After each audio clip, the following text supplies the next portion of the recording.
آپ کو کسی نے مغالطہ ڈالا کہ حجر، شجر، قبر، مزار، درگاہ، پتھر، دروازے، درخت مقدس مختلف جگہیں ہیں جہاں سے دعائیں سنی جاتی ہیں، اور میرے بھائیوں وہ کون سی ایسی چیز ہے جو تمہیں وہاں سے ملتی ہے اور جو اللہ نہیں دے سکتا؟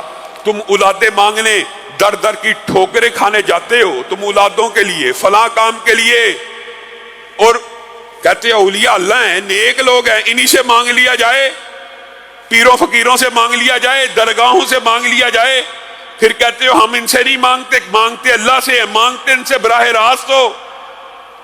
اور نبی کو بھی، پیغمبر کو بھی اگر اولاد کی حاجت ہوئی تو اس نے کس سے مانگی ہے؟ اللہ سے۔ زکریا کا واقعہ، نبیوں کی دعاؤں کا باب، قرآن پاک بھرا ہوا انبیاء کی دعاؤں سے، سب نے کس کو پکارا ہے؟ رب کو۔ بن موسم کے پھل مریم کے پاس دیکھے، نبی تھے، رسول تھے، پیغمبر تھے، لیکن نبی صابر بھی ہوتا ہے، نبی صبر کر۔ ایوب بھی صابر تھے نا، بیوی نے کہا تھا دعا کر لیجئے، تو ایوب نے جواب میں کیا کہا تھا؟ 70 برس تو خوشحالی دیکھی ہے، ابھی چند برس گزرے ہیں بیماری میں، ابھی سے اللہ کے سامنے رونا گڑ گڑانا شروع کر دوں؟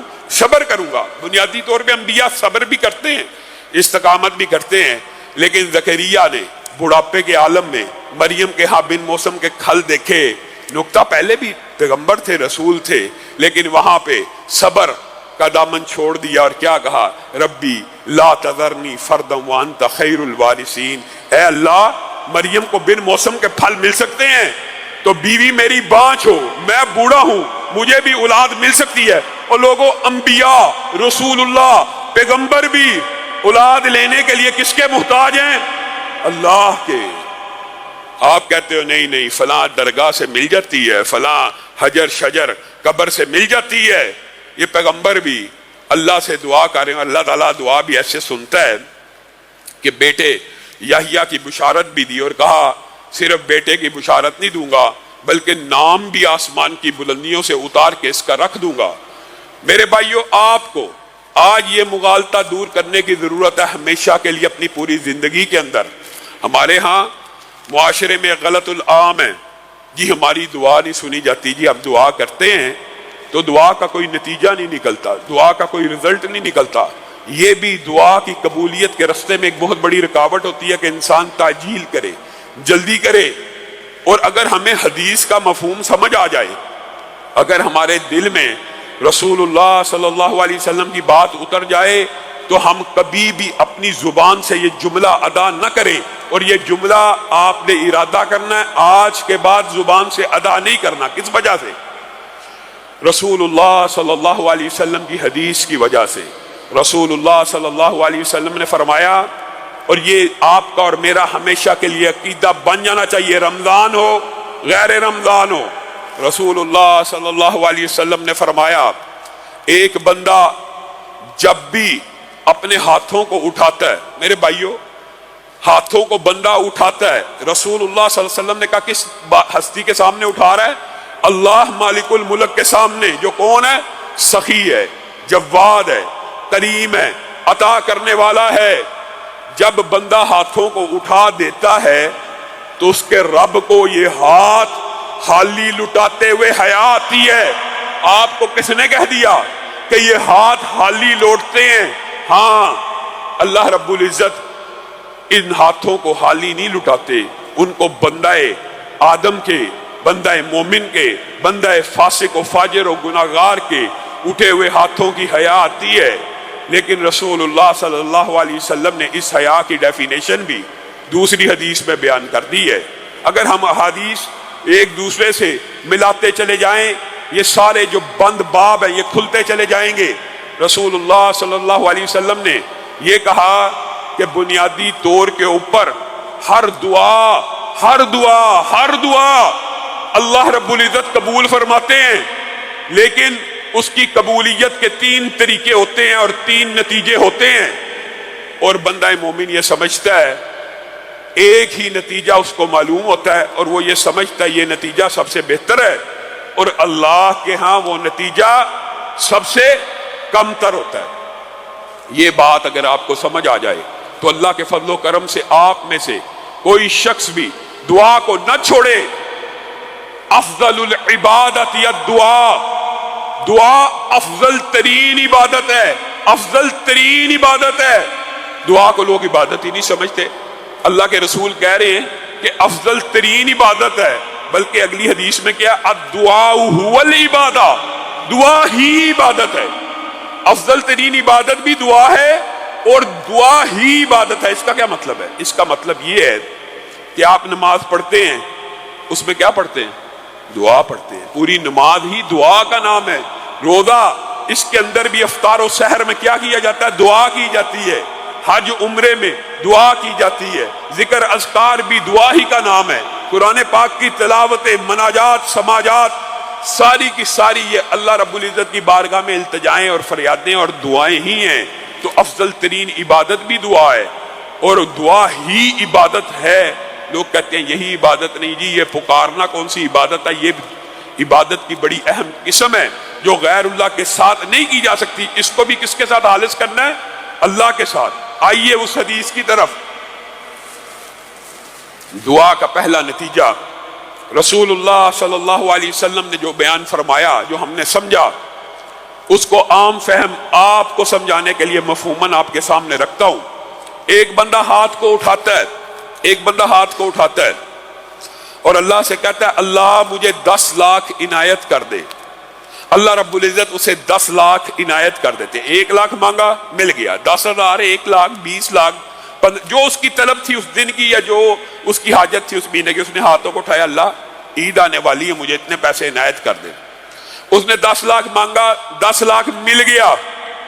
بندہ مومن، بندہ گناہگار، بندہ فاسق و فاجر یہ سمجھتا ہے کہ اللہ رب العزت نے میری بڑی تکریم کی ہے اور میری دعا کو قبول کر لیا. اور بندوں کے لیے دعا کی قبولیت کا صرف ایک یہی نتیجہ ہے اور وہ یہی سمجھتے ہیں کہ اگر نتیجہ دعا کا یہ نکلے گا تو ہی میری دعا قبول ہوتی ہے.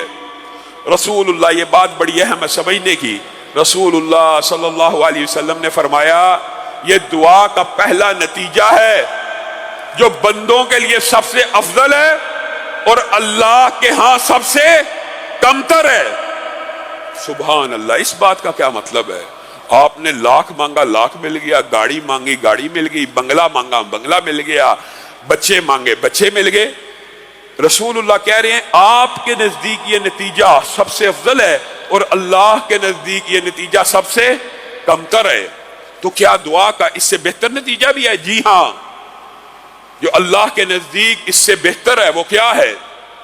آپ نے اللہ سے 10 لاکھ مانگا تھا، اللہ نے 10 لاکھ تو عنایت نہ کیا، 15 لاکھ تو عنایت نہ کیا، گاڑی تو عنایت نہ کی. جو چیز آپ مانگ رہے ہیں وہ تو نہ ملی، لیکن یوم کتابت تقدیر کے اندر یہ لکھا تھا یہ شخص فلاں دن کو، جمعے کے دن کو اتنے بج کے اتنے منٹ پہ روڈ پہ جا رہا ہوگا. معاذ اللہ، اللہ تعالی ہم سب کو محفوظ فرمائے.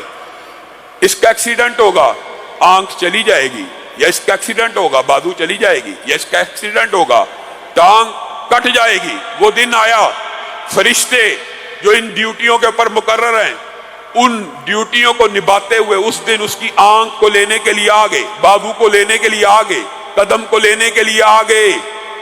جب لینے کے لیے آئے تو اللہ رب العزت نے ان کو کہا رک جاؤ، اس بندے نے فلاں وقت میں میرے سے 10 لاکھ روپیہ مانگا تھا، مفہوماً رکھ رہا ہوں، گاڑی مانگی تھی، بگلا مانگا تھا. میں نے اس کی وہ دعا کا وہ نتیجہ تو نہ دیا جو وہ چاہتا تھا، لیکن تقدیر کے اندر جو مصیبت، جو آزمائش اس کے مقدر میں لکھی ہوئی تھی میں نے اس کو مٹا دیا. اس کو اس کی آنکھ واپس لٹا دی، اس کو اس کا بازو واپس لٹا دیا، اس کو اس کا قدم واپس لٹا دیا. اب مجھے بتائیے ایمانداری سے، آنکھ اچھی ہے کہ 5 لاکھ اچھا ہے؟ بازو اچھا ہے کہ 10 لاکھ اچھا ہے؟ ٹانگ اچھی ہے، گردے اچھے ہیں، دل دماغ اچھا ہے کہ دنیا کی نعمتیں اچھی ہیں؟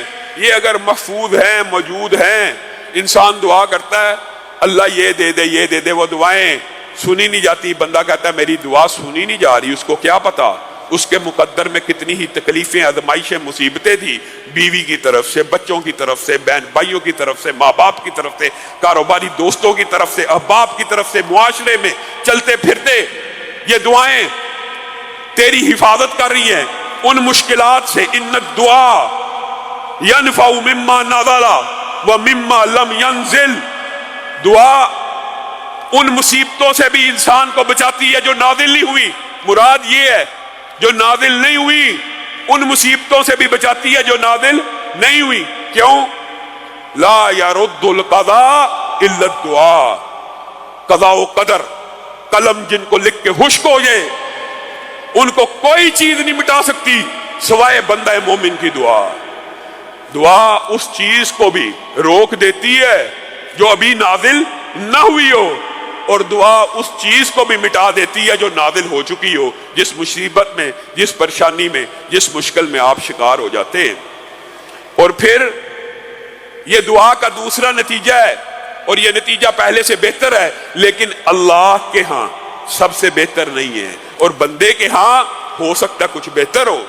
اور حدیث کے جو الفاظ ہیں آخری نتیجہ جو بندوں کو ادراک اور شعور ہی نہیں ہے اور حقیقت میں وہی نتیجہ بندوں کے کام آنے والا ہے اور اللہ کے نزدیک بھی بہت بلند ہے اور بزرگ و برتر ہے. وہ نتیجہ کیا ہے؟ آپ نے 10 لاکھ مانگا 10 لاکھ بھی نہ ملا. کوئی مصیبت جو تقدیر میں لکھی ہوئی تھی وہ بھی اس دعا سے نہ ٹلی, مصیبت بھی آ گئی. پھر کل ایک ایسا دن آنے والا ہے یوم یفر المرء من اخیہ و امہ و ابیہ.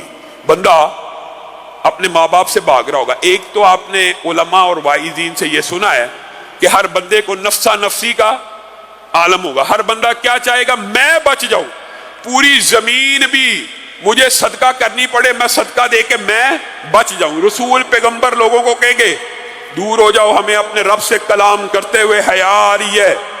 ایک آپ نے یہ مفہوم سنا ہوا ہے, یہ مشہور مفہوم ہے. دوسرا جو مفہوم ہے یوم یفر المرء من اخیہ و امہ و ابیہ, وہ کیا ہے؟ بھائی سے آنکھیں چرا رہا ہوگا, بیٹا باپ سے, باپ بیٹا بہن بھائی ایک دوسرے سے آنکھیں کیوں چرا رہے ہوں گے؟ ہاں ایک تفسیر یہ بھی ہے اس دن جب ہر بندے کو ایک ایک نیکی کی ضرورت ہوگی, ہر بندہ قیامت کے دن تلاش کر رہا ہوگا کس بندے نے میرا حق کھایا تھا, کس بندے نے مجھے گالی دی تھی, کس بندے نے مجھے لان تان کیا تھا, کس بندے نے میرے ساتھ دنیا میں ظلم کیا تھا. ایک ایک نیکی کے پیچھے بھاگ رہا ہوگا. تو باپ بیٹا بھی ایک دوسرے سے نظریں چرا رہے ہوں گے کہیں بیٹا اپنا کوئی حق نہ مانگ لے, اور باپ نظریں چرا رہا ہے, بیٹا نظریں چرا رہا ہے. بیٹا باپ سے بھاگ رہا ہوگا کہ باپ مجھ سے کوئی حق نہ مانگ لے. ایک ایک نیکی کی جس دن تلاش ہوگی. کچھ لوگوں کی نیکیاں آ رہی ہیں پہاڑ جتنی بڑی, پہاڑ جتنی بڑی, پہاڑ جتنی بڑی. بندے کہیں گے اللہ نیکیاں تو کی تھی لیکن یہ نیکی یاد نہیں ہے, نیکیاں تو کی تھی یہ بھی نہیں یاد, یہ بھی نہیں یاد, یہ بھی نہیں یاد, یہ بھی نہیں یاد. اللہ یہ اتنی بڑی نیکیاں کون سی ہیں؟ دعا کا جو تیسرا نتیجہ ہے میرے بھائیوں وہ یہ ہے, اس وقت جس وقت انسان ایک ایک نیکی کے پیچھے بھاگ رہا ہوگا, ان پہاڑ جیسی نیکیوں کو دیکھ کے کہے گا یہ کون سی نیکیاں, یہ تو میں نے کی نہیں. تو اللہ رب العزت اس وقت جواب دیں گے یہ تمہاری وہ دعائیں ہیں جن کو نہ فی الفور قبول کیا گیا یا جن سے مصیبت ڈالی گئی بلکہ ان کو تمہارے لیے ذخیرہ آخرت بنا دیا گیا. اور بعض احادیث میں اس کے بعد کیا بات آئی ہے, اس دن اللہ کی قسم اس دن میں اور آپ, آج آپ علماء واعظین مبلغین کے پاس آ کے شکوہ کرتے ہیں ہماری دعائیں فی الفور قبول نہیں ہوتی جو نتیجہ آپ چاہتے ہیں. اس دن ہر بندہ یہ آرزو کرے گا, ہر بندہ کہ اللہ کاش تو نے دنیا میں میری ایک بھی دعا کو قبول نہ کیا ہوتا اور یہاں پہ ذخیرہ آخرت بنا دی جاتی. یہ سب سے عمدہ نتیجہ ہے. آپ کو کس نے مغالطہ ڈال دیا کہ آپ گناہگار ہیں تو آپ کی دعائیں نہیں سنی جائیں گی؟ آپ کی دعائیں سنی جائیں گی.